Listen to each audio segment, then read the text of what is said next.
ఇంత మంచి అవకాశం ఇచ్చిన దేవునికి మొదటిగా కృతజ్ఞతాస్తుతులు చెల్లిస్తూ ఉంటున్నాను.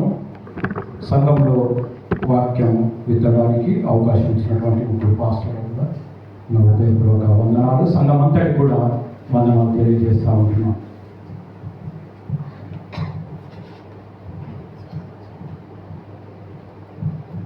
మంచిది. కొంచెం సమయమే కనుక ప్రార్థనలు కూడా లేదా 9:20 అవుతుంది, తొందరగానే ముగించుకుందాం. అపోస్తుల కార్యము 8వ అధ్యాయం మనం చదువుకున్నాం. ఇక్కడ ప్రత్యేకంగా మనకు కొంతమంది కనబడతా ఉన్నారు, కొత్త వ్యక్తుల్ని కూడా దేవుడు పరిచయం చేస్తూ ఉన్నాడు. అపోస్తుల కార్యం మనకు మంచిగా అర్థం కావాలంటే అపోస్తుల కార్యం మనకు అర్థమైతే, నిజానికి అపోస్తుల కార్యం మనకు అర్థమైతే బైబిల్ చాలా మటుకు మనకు అర్థమవుతుంది. సువార్తలకు పత్రికలకు మధ్యలో అపోస్తుల కార్యం అనేది బ్రిడ్జి లాంటిది. ఇది మిస్ అయితే అక్కడిక్కడ అన్ని మిస్ అవుతూ ఉంటాయి, మళ్ళీ అర్థం కాదు. ఎప్పుడైనా కానీ అపోస్తుల కార్యం మనకు చక్కగా చదువుతూ మనం అర్థం చేసుకుంటే ఏ సమస్యకైనా కానీ అందులో నుంచి మనకు జవాబు దొరుకుతుంది. ఉదాహరణకు దేవుని దగ్గరికి ఎవరన్నా రావాలనుకున్నారనుకోండి, యేసుప్రభు నమ్ముకోవాలనుకున్నారనుకోండి, సువార్తల పాఠం చదివితే, అనగా మత్తయి, మార్కు, లూకా, యోహాను సువార్తల పాఠం చదివితే దేవుడు ఎవరు, యేసుప్రభు మన కొరకు చేసిన త్యాగం ఏంటిది, యేసుప్రభు తిరిగి లేచిన విధానం ఏంటిది, తర్వాత మన కొరకు ఏం చేయనై ఉన్నాడు, ఆయన మన కొరకు ప్రాణం పెట్టాడు కదా, ఎందుకు పెట్టాడు, ఇవన్నీ సంగతులన్నీ మనకు అర్థమవుతాయి కదా. యేసుప్రభు గుణగణాలన్నీ మనకు అర్థమవుతాయి. ఆయన మన కొరకు ఏం చేసిందో కూడా మనకు అర్థమవుతుంది. నెక్స్ట్ ఏం చేస్తాడో కూడా అర్థమవుతుంది. తర్వాత ఏం చేయాలి? ఇప్పుడు నేను యేసుప్రభుని నమ్ముకున్నాను కదా, యేసుప్రభుని తెలుసుకున్నాను కదా, నేను ఏం చేయాలి అంటే అపోస్తుల కార్యం చదవాలి. నేను ఎలా బ్రతకాలి అంటే అపోస్తుల కార్యం చదవాలి. నేను సువార్త ప్రకటన చేయాలనుకుంటున్నాను, అపోస్తుల కార్యమే చదవాలి. అవునా? నేను నిలబడాలనుకుంటే శ్రమలు వస్తున్నాయి, అయినా నేను నిలబడాలనుకుంటున్నాను అంటే అపోస్తుల కార్యమే చదవాలి. ప్రతి దానికి అపోస్తుల కార్యంలో జవాబు ఉంటుంది. అవునా? అపోస్తుల కార్యం మనం 2 భాగాలుగా మనం చేసుకోవచ్చు. అవునా? వ్యక్తులుగా చూసుకుంటే ప్రధానంగా 2 వ్యక్తులు మనకు కనబడతారు అపోస్తుల కార్యం అంతట్లో కూడా. 1 నుండి 12 అధ్యాయం వరకు మనకు పేతురు గారు కనబడతారు, ఆయన పరిచర్య కనబడుతుంది. అవునా? 13వ అధ్యాయం నుంచి ఇంచుమించు 13వ అధ్యాయం నుంచి చివరి వరకు కూడా పౌలు గారి యొక్క పరిచర్య కనబడుతుంది. అదే ఒకవేళ మనము స్థలాల గురించి ఆలోచన చేస్తే, స్థలం గురించి ఇట్లా ఆలోచన చేస్తే ఇందులోనే 1 నుంచి మనకి ఎక్కడి వరకు అంటే దాదాపుగా 7వ అధ్యాయం వరకు అయిపోయింది కదా. ఇది 8వ అధ్యాయం.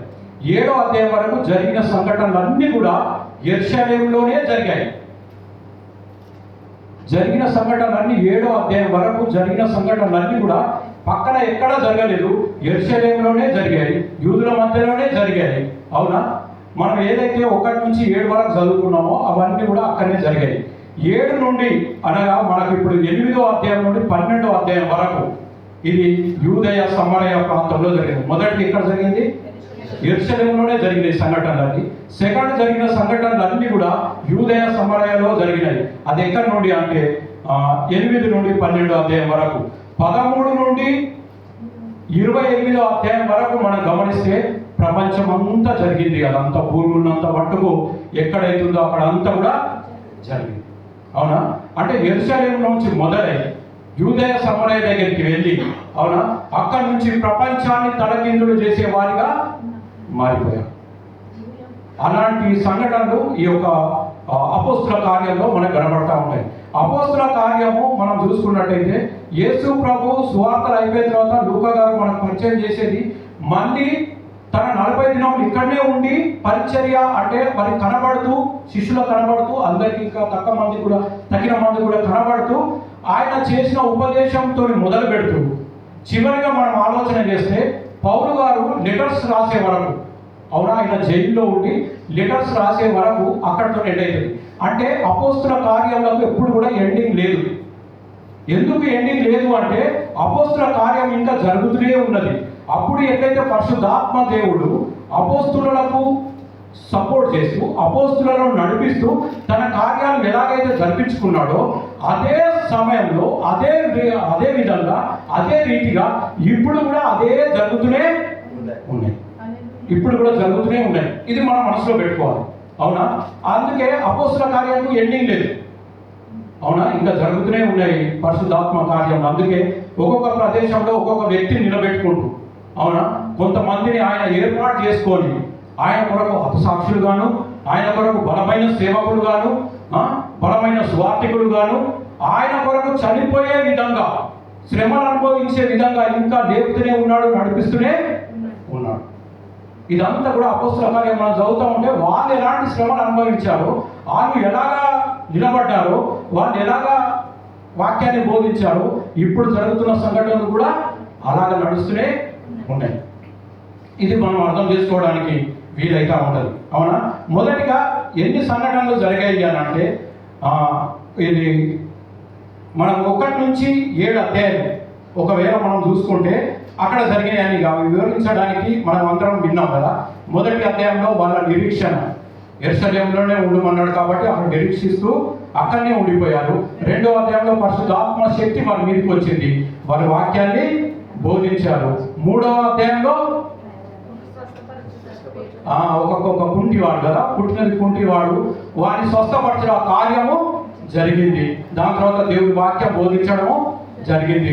4వ అధ్యాయంకి వచ్చేసరికంటే ఆయనను పట్టుకోవడం జరిగింది, 5,000 మంది రక్షింపబడడం జరిగింది. మళ్ళీ పేతురుని, యోహాను పట్టుకోవడము, వారిని శిక్షించడము, వదిలేయడము, అలాంటి సంఘటనలు జరుగుతాయి. 5వ అధ్యాయంకి వచ్చేసరికంటే మనకు సంఘంలోకి సాతాను ఎంటర్ అయినట్టు మనకు కనబడుతూ ఉంటుంది. అవునా? అప్పటికే సంఘం వర్ధిల్లుతుంది. అవునా? హ్యాపీగా సంఘం అంతా కూడా మంచిగా జరుగుతూ ఉంది. అందరూ మంది సంఘంలోకి చేర్చబడుతున్నారు, సంఘం విస్తరిస్తుంది. అలా జరుగుతున్న సమయంలో అననీయ సప్పీరాలు ఆ స్టోరీ మనకు 5వ అధ్యాయంలో కనబడుతుంది. అవునా? వారు కొంత దాచుకున్నప్పుడు పరిశుద్ధాత్మను మోసం చేయడానికి, అవునా, సాతాను మిమ్మల్ని ఎందుకు ప్రేరేపించినది అనే మాట మనకు అక్కడ మొదటిగా కనబడుతూ ఉంటుంది. అదేవిధంగా మనం ఇంకా ముందరికి వస్తే మరొక సమస్య వచ్చింది. ఆహారం పంచిపెట్టే వాళ్ళ దగ్గర 6వ అధ్యాయంలోకి వచ్చేసరికంటే, అక్కడికి వచ్చేసరికంటే 7గురిని ఎన్నుకోమన్నారు. స్టెఫెన్ గారు ముందరికి వచ్చారు, పరిశుద్ధాత్మతో ఆయన వాక్యాన్ని బోధిస్తూ స్వస్థపరుస్తూ. అవునా? అలా ఉన్నప్పుడు ఆయన జ్ఞానానికి తట్టుకోలేక అక్కడ ఉన్నవారు అన్యాయంగా ఆయనను బంధించి, అంటే అన్యాయపు మాటలు ఆయన మీద మోపి ఆయన న్యాయస్థానానికి తీసుకుపోయినప్పుడు అబ్రాహాము నుంచి మొదలుకొని కదా ఆయన సువార్త చెప్పినట్టు మనకు కనబడతా ఉంటుంది. అక్కడికి వచ్చేసరికంటే దాన్ని తట్టుకోలేక వారు ఆయనను చంపినట్టు కూడా కనబడతా ఉంటుంది. ఇవన్నీ కూడా యెరూషలేములో జరిగాయి. యెరూషలేములో ఎక్కడ జరిగాయి అని అంటే, మొదటిగా సువార్త ప్రకటన చేసింది యెరూషలేములో యూదులకే ప్రకటన చేశారు. ఎవరు చేశారు అంటే అపోస్తలుడే చేశారు. ఎవరు హింసించారు అంటే యూదులే హింసించారు కదా. ఎవరు నిలబడ్డారంటే యూదులే నిలబడ్డారు. ఇక్కడ ఒక సంఘటన జరుగుతూ ఉంది. 8వ అధ్యాయము 1వ వచనం నుంచి మంచి వచ్చింది.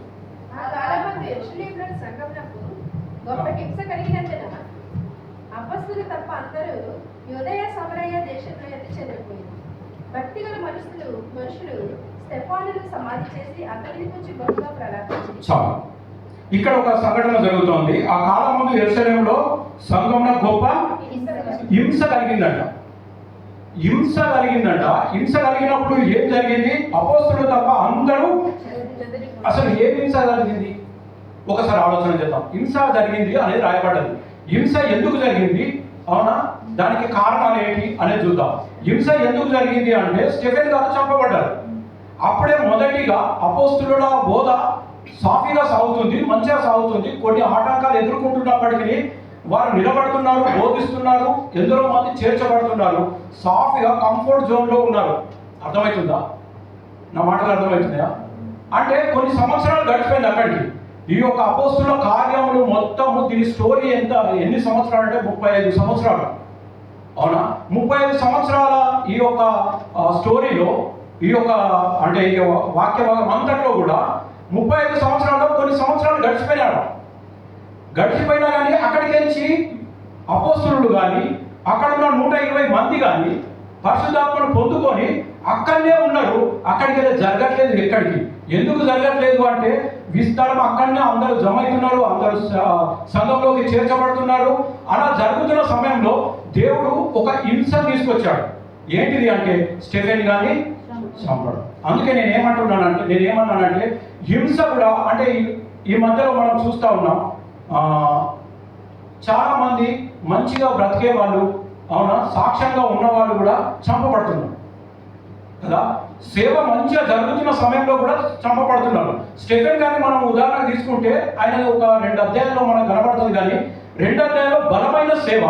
ఆయన వారి ముందు నిలబడి మాట్లాడుతున్నప్పుడు ఆయన ముఖం ఎలా మారిందంట కదా, అలా మారిందంట. ఆయన చనిపోతున్నప్పుడు యేసు ప్రభువుని దర్శుకొని తన ఆత్మను ఆయనకు అప్పచెప్తూ వీరిని క్షమించండి అని చెప్పి దేవుని మాటలు పలుకుతూ, అంత గొప్ప వ్యక్తి, అంత మహత్కార్యము చేసిన వాడు, దేవదూత ముఖము అంటే ఉన్నవాడు అంటే అకస్మాత్తుగా చనిపోవడానికి కారణాలు ఏంటి కదా. ఎంతో మంది చనిపోతున్నారు, పగడాల ప్రవీణ్ కుమార్ గారు కదా, ఇంకా చాలా మంది అలా ఎంతో మంది చనిపోతూ ఉన్నారు. ఎందుకు జరుగుతూ ఉన్నాయి ఈ సంఘటనలు అంటే దేవుడు ఒకటి నేర్పాలని అనుకుంటాడు, వారిని తీసుకోవడానికి కూడా ఒకటి నేర్పాలనుకుంటారు. వీళ్ళందరూ ఏం చేశారంటే 1వ అధ్యాయము 8వ వచనం ఒకసారి చూడండి. దేవుడు వీరికి ఇచ్చిన మాట ఏంటిది ఒకసారి చూడండి. అయినను పరిశుద్ధాత్మ మీ మీదికి వచ్చినప్పుడు మీరు శక్తి నొందెదరు కనుక మీరు యెరూషలేములోను యూదయ సమరయలోను దేశంలంతటను భూదిగంతముల వరకు నాకు సాక్షులై. ఇది అపోస్తుల కార్యం అంతటి కూడా మూల వాక్యం అని గుర్తుపెట్టుకుందాం. వారికి దేవుడు ఇచ్చిన మాట ఏంటంటే పరిశుద్ధాత్మ మీ మీదికి వచ్చినప్పుడు మీరు యెరూషలేములోనే కాదు, ఎక్కడికి వెళ్ళాలా, మీరు యూదయ సమరయ దేశంలోకి వెళ్ళాలి, తర్వాత భూదిగంతంలో వరకు వెళ్ళాలి. మనోళ్ళు ఏం చేస్తున్నారంటే కొన్ని సంవత్సరాలు గడిచిపోయినా కూడా అక్కడనే ఉంటున్నారు. దేవుడు ఏం చేశాడంటే స్టెఫెన్ని లేపాడు. స్టెఫెన్ని లేపిన తర్వాత స్టెఫెన్ చనిపోగానే అక్కడ అలజడి మొదలైంది. అలజడి మొదలు కాగానే చాలా మంది అక్కడికి చెదిరిపోతున్నారు. ఎప్పుడైనా కానీ ఒక సమస్య మన జీవితంలోకి వచ్చింది అంటే ఆ సమస్య ఎందుకు వచ్చింది, మనం సేఫ్ జోన్లో ఉంటున్నామా, ప్రార్థన తక్కువైపోయిందా, ఏమి జరుగుతుంది అనేది మనం ఆలోచన చేసుకోవాల్సిన అవసరత ఉన్నది. ఏది తక్కువైంది, ఈయనకి ఏది తక్కువైంది అంటే యెరూషలేములో అంత సమృద్ధిగా ఉంది, అంత బాగుంది, యెరూషలేములో ఏం జరగట్లేదుగా, సంవత్సరాలు గడిచిపోతున్నాయి, యెరూషలేములో జరగట్లేదు. అందుకే దేవుడు ఏం చేశాడంటే సంఘం మీదకి హింస తీసుకొచ్చాడు. ఆ హింసను బట్టి వాళ్ళు ఏం చేశారు, చెదిరిపోయారు. చెదిరిపోయిన వారు చెదిరిపోకుండా అలాగే వారి యొక్క గమ్యము అంటే వారి యొక్క దాన్ని ఏమంటారు, వారు ఏదైతే సాధించారో అది మాత్రం మర్చిపోలేదు. అవునా, సువార్త పని మాత్రము మర్చిపోలేదు. ఒకవేళ యూదుల గురించి మనం ఆలోచన చేస్తే వాళ్ళు ఏమనుకున్నారంటే వీరిని ఒకవేళ మనం అణుచుతే, ఒకవేళ వీరి మీద మనం దెబ్బ కొడితే, అవునా, వీరిని మనం హింసిస్తే ఇది ఇక్కడితో ఆగిపోతుంది అని అనుకున్నారు.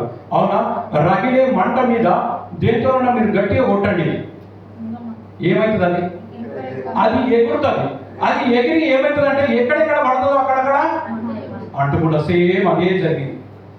వాళ్ళు అక్కడనే అనుచేద్దాం అనుకున్నారు యెరూషలేములో, కానీ అదేమైందంటే చెదిరిపోయి యూదయ సమరయ వరకు వెళ్ళిపోయింది. దేవుడి మాట నెరవేరుతా ఉంటుంది.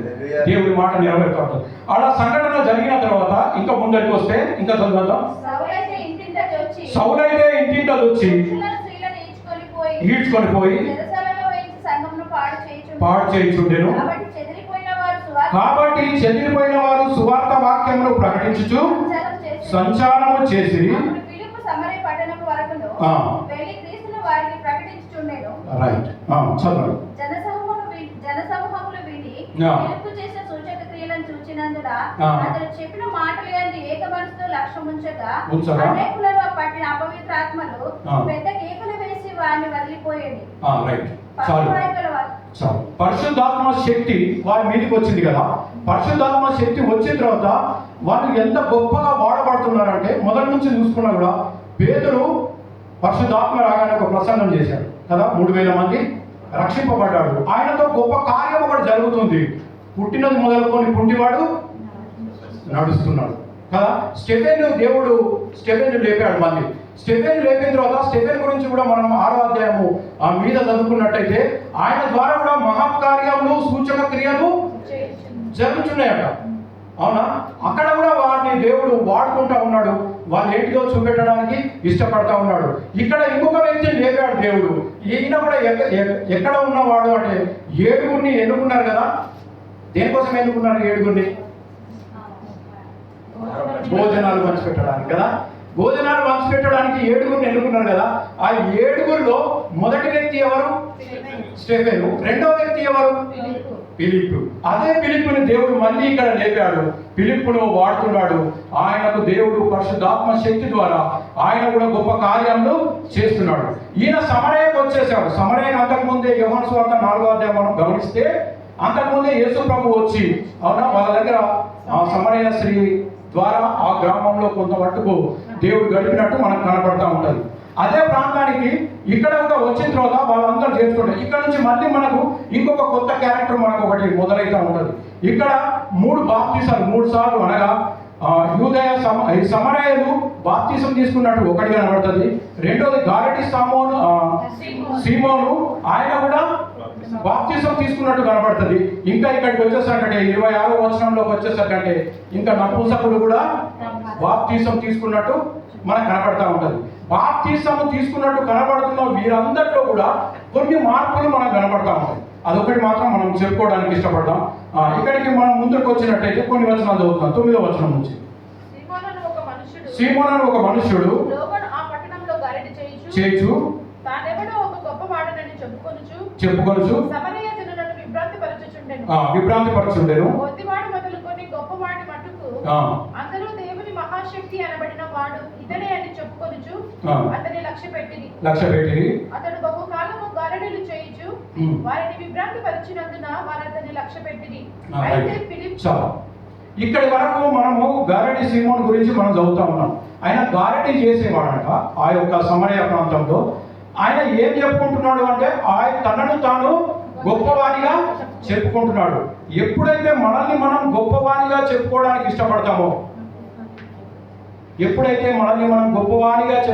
ఇష్టపడతామో, అది దేవుడికి ఇష్టం ఉండదు. ఒకవేళ దేవుని పిల్లలైతే ఏం చేస్తారు అనేది కూడా కింద రాయబడి ఉన్నది. దాని కిందనే చదువుదాం, చూడండి ఒకసారి.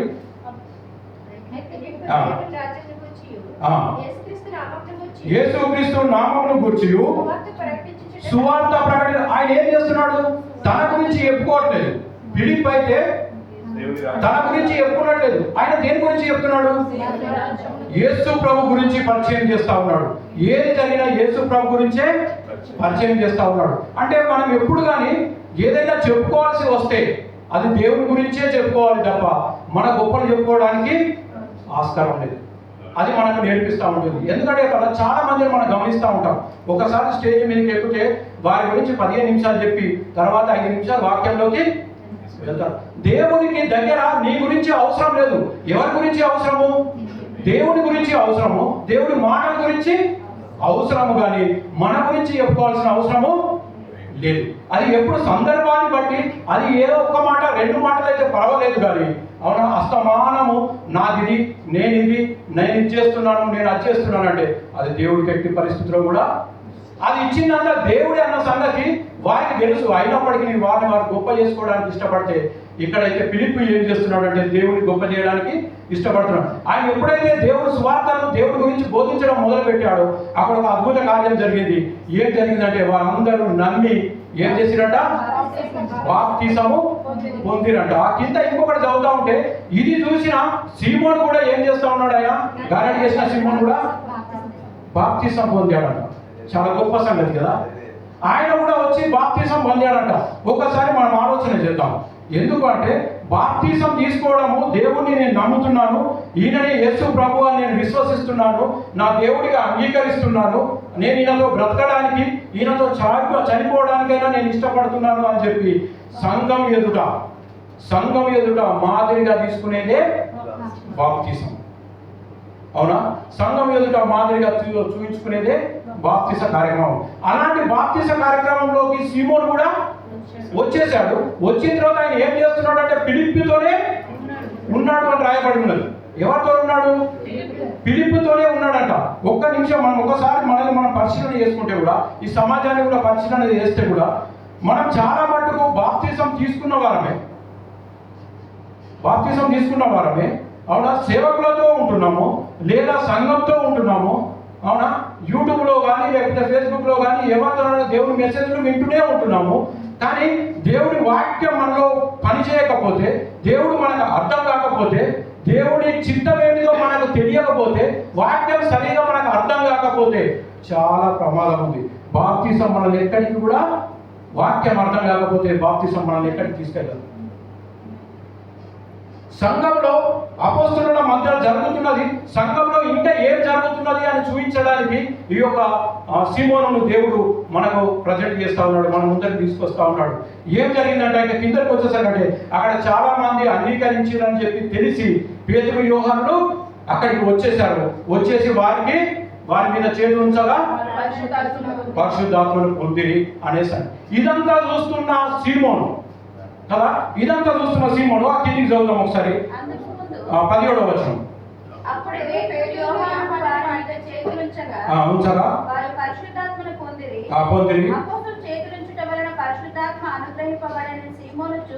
చూచి వారి ద్రవ్యము పెట్టి నేను ఎవరి మీద చేతులుంచుతున్నా వాడు పరిశుద్ధాత్మను పొందినట్లు ఈ అధికారం వానికి ఇవ్వడని అడిగాడు. చాలు. సీమోనుకు ఏమర్థమైంది? బాప్తిసం తీసుకున్నాడు కానీ, ఫిలిప్పుతోనే ఉంటున్నాడు కానీ, ఫిలిప్పు సువార్త చేస్తున్నాడు కదా, ఈయనకి ఏమర్థమైంది? వాక్యం గురించి కానీ దేవుని గురించి కానీ ఏమీ అర్థం కాలేదు. మనం ఎన్ని కూటంలో అటెండ్ చేసినాం, అవునా, ఎన్ని ప్రార్థనలు అటెండ్ చేసినా దేవుని విషయాలు, వాక్యం యొక్క విశ్లేషత, వాక్యం యొక్క గొప్పతనం మనకు అర్థం కాకపోతే సీమోను పోలిన వారమే మనం ఉంటాం, అవునా.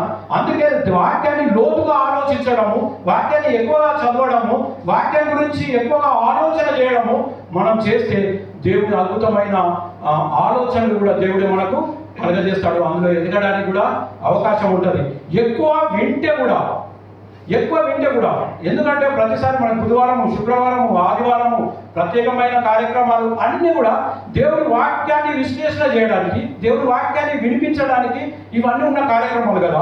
ఇందులో మనం ఎక్కువ శాతము అటెండ్ అయ్యి జాగ్రత్తగా వింటే అవి మనలో కుసుండిపోయి, అవునా, మన బ్రతుకులు మార్చడానికి ఆస్కారం ఉంటుంది. ఒకవేళ మనలో ఏదో వస్తున్నాం పోతున్నాం అన్నట్టు మనం ఉంటే సీమోను వరే మనం ఉంటాం. సీమోనుకి కింద చదివేద్దాం తొందరగా. నీవు ద్రవ్యమిచ్చి దేవుని వరమును సంపాదించుకుంటునని తలంచుకొనినందున కాక. ఆయన చేయాల్సింది, ఏ పని చేయాల్సిందంటే ద్రవ్యం వాళ్ళ దగ్గర పెట్టడం కాదు, మోకాల్లోని నాకు ఈ వరం కావాలి అని చెప్పి అడగాల్సింది కదా. నేను వరం పొందాలనుకుంటున్నాను అని చెప్పి వారికి ప్రార్థన చేయాల్సింది, దేవుడికి ప్రార్థన చేయాల్సింది కదా. అలా ప్రార్థన చేయకుండా తన దగ్గర ఉన్న పరపతితోని, అవునా, దేవుని వరాన్ని కొనుక్కోవాలనుకున్నప్పుడు కింద కొన్ని చూపెడుతున్నాడు చూడండి. 21వ వచనం. నీ హృదయం దేవుని ఎదుట సరైనది కాదు కనుక ఈ కార్యంలో నీకు పాలు పంపు లేదు. ఎవరి హృదయం అయితే దేవుని దగ్గర సరైనది లేదో, వాక్యం దగ్గర ఎవరి హృదయం అయితే సరిగా ఉండదో, వాక్యం అర్థం చేసుకోవడంలో దేవుని హృదయం ఎవరి హృదయం అయితే సరిగా ఉండదో వారికి ఈ కార్యక్రమంలో పాలు పంపులు లేవు అనేది క్లియర్ గా చెప్తా ఉన్నాడు. అఖిల్కి ఇంకోటి చూద్దాం. కాబట్టి ఈ చెడుతనము మానుకొని, ఏం మానుకోవాలట? చెడుతనం. బాప్తిసం తీసుకున్న తర్వాత చెడుతనం ఉన్నది మన లోపల, చెడుతనం అలాగే ఉంచుకొని ఇంకా ఏంటి, హృదయం చెడ్డదిగా ఉంచుకుంటే దేవుని దగ్గర ఫలితం ఏమి ఉండదు అన్న సంగతి గుర్తు చేస్తా ఉన్నాడు. ఇంకా కిందికి వేడుకొనుము. ఏం కావాలంట? మారు మనస్సు కావాలి, అవునా. మారు మనస్సు అంటే అర్థమైంది, వేరే మనస్సు. ఎప్పుడు కానీ గుర్తుపెట్టుకుందాం, మారు మనస్సు అంటే వేరే మనస్సు. ఇది ఒక్కసారి జరిగేది కాదు, ఇది ఎప్పుడు జరుగుతూనే ఉండాలి. ఒక మారు మనస్సు ఒకసారి జరిగింది అంటే దాని నుండి ఇంకా అధికమైన మారు మనస్సులోకి అనగా దేవుణ్ణి అర్థం చేసుకునే విధానంలో ఎదగడానికి మారడానికి ఆస్కారం ఉండాలి, అలాగే ఉండాలి. అయితేనే మనం ఎదుగుతున్నట్టు, లేకపోతే ఎదుగుతున్నట్టు కాదు. మారు మనస్సు కంపల్సరీ ఉండాలి. ఇంకా నువ్వు ఘోర దుష్టత్వంలోను దుర్నీతి బంధకంలోనూ ఉన్నట్టు నాకు కనబడుచున్నది చెప్పాను. అందుకు సీమోను మీరే నా కొరకు ప్రభువుని వేడుకొనుడని చెప్పాడు. ఎంత దౌర్భాగ్యమైన స్థితి ఒకసారి ఆలోచన చేయండి. ఇంత చెబుతున్నప్పుడు, ఇన్ని మాటలు బోధించబడుతున్నప్పుడు, ఇన్నిసార్లు మెసేజ్ మనం వింటున్నప్పుడు, దేవుడి వాక్యం మనకు హెచ్చరిస్తున్నప్పుడు, మనకు తగులుతున్నప్పుడు, మనలో లోపాలు మనకు చూపెడుతున్నప్పుడు కలగాల్సింది ఏంటిది? మారు మనస్సు కలగాలి కదా, వెంటనే పశ్చాత్తాపం కలగాలి కదా. దేవా, నిజంగా ఇది నా కొరకు మాట కదా, నన్ను బలపరచడానికి కదా, ఇది నాలో ఉన్న తప్పు కదా అని చెప్పి మారడానికి ప్రయత్నం చేయాలి కదా. సీమోను మారడానికి ప్రయత్నం చేయట్లేదు. ఆయన ఏమంటున్నాడంటే, నా కొరకు మీరే ప్రార్థన చేయండి. ఇది ఎంత ఘోరమైన మాట. ఇప్పట్లో చాలా మంది కూడా అలాగే ఉన్నాం. అవునా? ప్రార్థన రిక్వెస్ట్ ఇక్కడ పెట్టేస్తాం, మనం ప్రార్థన చేయం. అవునా? ఎవరికో కానుక పెడతాం, మా గురించి ప్రార్థన చేయండి అంటాం, మనం ప్రార్థన చేసుకో. ఇదంతా సేమ్ ఇదే టైప్ అన్నాడు. మనకు ప్రార్థన ఉండదు, మనం వేరే వాళ్ళని కానుక పెట్టి మా గురించి ప్రార్థన చేయంటాం, మన గురించి ప్రార్థన చేయమని 10 మందికి చెప్తాం, కానీ మనకు ప్రార్థన ఉండదు. మనకు ప్రార్థన లేకుండా 10 మంది చేసినా అది ప్రయోజనము లేదు. ఒక మాట చెప్తాను, ఎప్పుడు కానీ మన ప్రార్థన దేవుడి దగ్గరికి వెళ్ళేది, అది పశ్చాత్తాపం కానీ, అవునా, గొప్ప ప్రార్థన ఏదైనా కానీ దేవుడి దగ్గరికి వెళ్ళేది. మరి సంఘం చేసే ప్రార్థన, ఇతరులు చేసే ప్రార్థన, మన గురించి చేసే ప్రార్థన ఏంటిది అంటే, మన ప్రార్థనని లిఫ్ట్ చేయడమే. గుర్తుపెట్టుకోండి, మన ప్రార్థనని, ఆ ప్రార్థనని లిఫ్ట్ చేస్తాయి పైకి, కానీ దేవుడి దగ్గరికి వెళ్ళాల్సింది మన ప్రార్థన. దేవుడికి నా గురించి మీరందరూ చేస్తే దేవుడికి ఏం అవసరం అండి? చెప్పండి, దేవుడికి ఏం అవసరం? మారాల్సింది నేను కదా, కావాల్సింది నేను కదా. నా గురించి నేను చేసుకోకుండా మీరందరూ చేసినా కూడా ప్రయోజనము ఉండదు, ప్రయోజనం ఉండదు. మన ప్రార్థన పైకి వెళ్తే, సంఘం చేసే ప్రార్థన, ఇతరులు చేసే ప్రార్థన మన గురించి, అది మన ప్రార్థనని లిఫ్ట్ చేస్తుంది, దేవుడి దగ్గరికి మన ప్రార్థన తీసుకెళ్తుంది. అప్పుడు ఎవరి ప్రార్థన వెళ్తున్నట్టు? మన ప్రార్థన, మనం చేసే ప్రార్థనే దేవుడి దగ్గరికి వెళ్తున్నట్టు. ఇది ఒకటి మనం గుర్తు పెట్టుకుందాం. ఇక్కడికి వచ్చేసరికి అంటే ఇంకొక అద్భుత కార్యం జరుగుతూ ఉంది. అవునా? ఇంకెవరు అంటే నంపుసకుడు దేవుని వాక్యాన్ని గ్రహించి, దేవుని వాక్యాన్ని విని, అవునా, దేవుని వాక్యాన్ని అర్థం చేసుకోవడంలో కొంచెం తనకు అర్థమైతే లేదు అని అంటా ఉన్నాడు. ఏం చదువుతా ఉన్నాడు అంటే, కింద ఒకటి చదివితే ఆయన 37వ వచనమా, ఆయన గొర్రెవలే వదకు తేబడెను. ఆయన, అది గుర్తుపెట్టుకుందా, బొచ్చు కత్తిరించు వాని ఎదుట గొర్రె పిల్ల ఎలాగో మౌనంగా ఉండునో అలాగే ఆయన అనేది. తర్వాత ఆయన దీనత్వము అనేది ఆయన, ఇంకోటి దీనత్వము ఆయనకు న్యాయ విమర్శన దొరకకపోయాను ఆయన అనేది. కిందికి వస్తే ఆయన సంతానము, ఇంకా కిందికి వస్తే ఆయన జీవము. ఈ ఆయన అనేది ఎవరో నపుంసకుడికి అర్థమవుతలేదు, అదే చదువుతున్నాడు. కానీ ఇది ఎవరి గురించి రాయబడ్డది? ఆయన ఎవరు?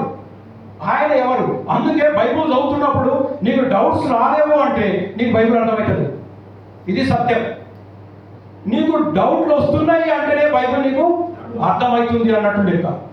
ఎప్పుడైనా గుర్తుపెట్టుకోండి, చదువుకుడు వెళ్ళిపోతే ఎక్కడ డౌట్లు ఏమి వస్తలేవు అంటే బైబుల్ అర్థమవుతలేదు, అది జరసేపటికి మర్చిపోతాం.